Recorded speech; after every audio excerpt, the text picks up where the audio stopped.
Don't believe the hype is mainly to show cultural appropriation, and cultural appropriation is a culture putting on some type of appropriation from another culture. So stereotype is one thing that people can look at it as. We won't specifically focus on one part, but in general we'll try to give a broad view of cultural appropriation in whichever ways can capture the audience's attention best. I don't believe the hype has been happening for about 3 years on SIU's campus.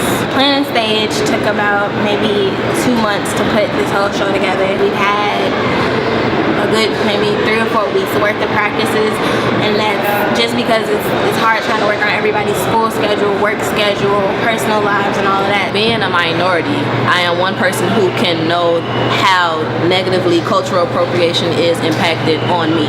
So for this school having multiple minorities, I feel as if it's important so people who aren't minorities can see how they may offend us, but feel as if they may not be offending us. If we're doing the example of white performers trying to mimic black behavior, black performances, why can't we take a page out of their book?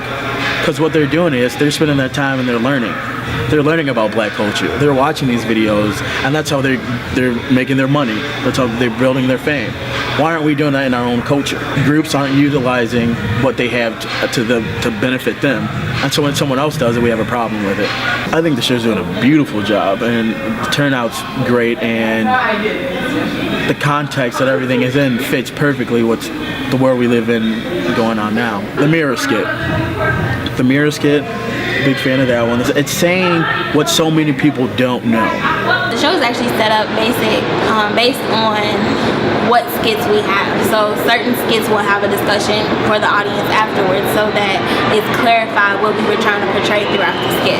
I was enlightened by how many other people feel the way I feel about certain topics that were discussed as far as cultural appropriation, and then the presence of black students at events like this as opposed to the presence at like Greek stroll-offs or fashion model events and stuff like that. I was enlightened to see that other students did see the difference in the crowd that we had and the importance of getting more of a black presence at these type of events as well. Everyone's comments are their culture, their environment, but the first piece of environment you get is at home. We're talking about self-beauty, it's taught at home. As long as your child knows, a child knows what they're worth and what they can accomplish, then we don't have this problem, because people can say anything they want.